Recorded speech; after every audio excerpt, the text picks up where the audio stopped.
안녕하세요. 티큐보입니다. 스왑 이자란 레버리지 효과를 맞추기 위해 발생하는 차입 비용을 말합니다. 그러니까 TQ가 나스닥을 3배 레버리지로 만들기 위해 금융기관과 맺는 스왑 계약에 대해 지불하는 비용을 뜻합니다. 만약에 TQ가 없을 때 1억을 가지고 나스닥에 3배로 투자하고 싶다면 어떻게 해야 될까요? 1억에 더해 추가적으로 은행에서 2억을 빌려서 3억으로 투자를 하면 되겠죠. 이때 2억에 대한 이자 비용이 스왑 이자라고 생각하시면 되는데요. 이게 티켓 투자할 때 매일마다 가격에 반영되어 차감됩니다. 이런 스왑 이자가 티켓 투자를 할 때 부정적 요인이라는 건 세상 누구나 다 알 것입니다.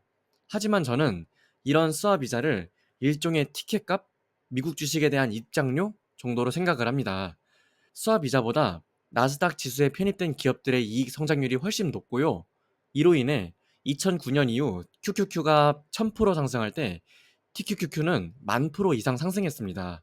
TQ 가격에 녹아있는 스왑 이자는 1년으로 따지면 12에서 15% 정도 됩니다. 이 비용이 사실 싸다고 볼 수는 없겠죠. 그러니까 주가 상승의 힘이 더 크냐, 지불하는 비용이 더 크냐의 싸움인데 누가 이길지는 지나고 나서야 알게 되겠죠. 확률 싸움입니다.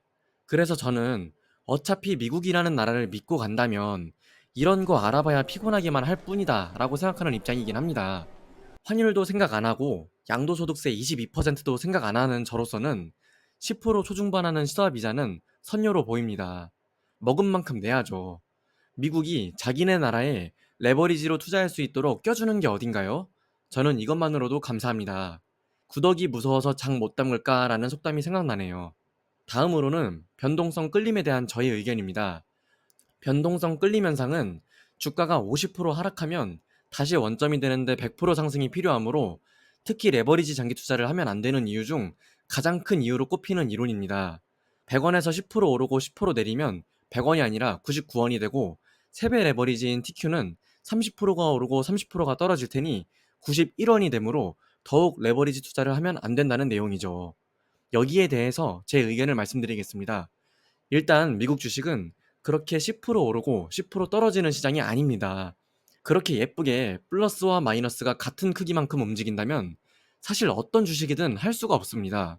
미국 주식은 주식시장이 생겨난 이래로 플러스 퍼센트가 더 커왔기 때문에 지금 역사적 전고점에 다다라 있는 거고요.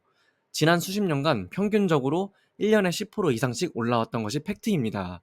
그리고 50%가 하락하면 다시 원점되는데 100%가 올라야 하니까 어렵다라는 말에 대해서도 저의 개인적인 의견을 한번 말씀드려 보겠습니다. 일단 50%가 떨어지면요. 100% 상승합니다. 이게 무슨 말이냐면요. 주식 투자는 인간이 하는 거죠.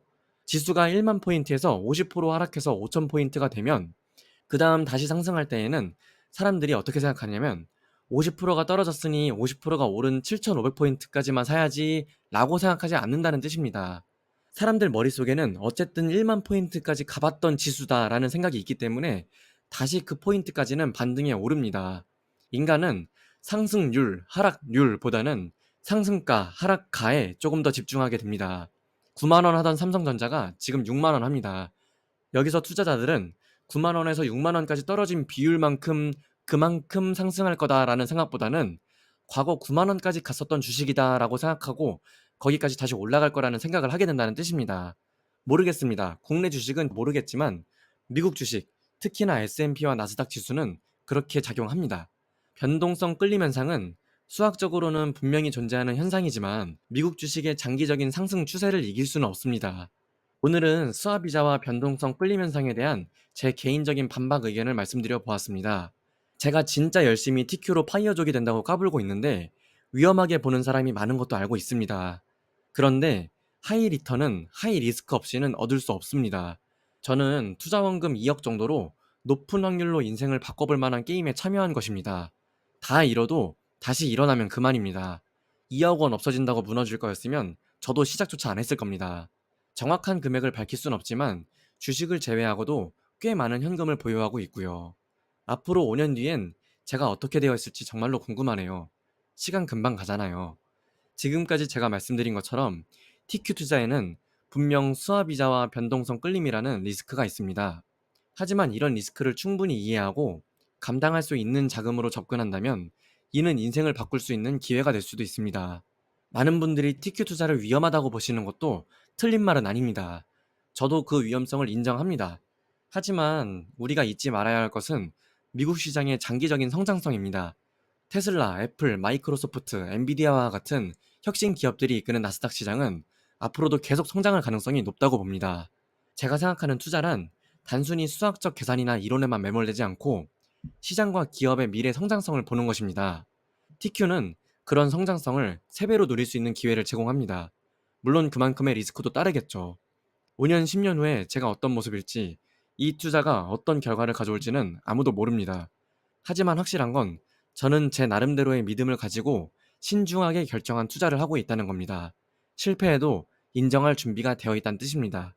오늘 영상은 여기까지 하겠습니다. 구독과 좋아요는 영상 제작에 큰 힘이 됩니다. 영상 시청 감사합니다. 티큐보이였습니다.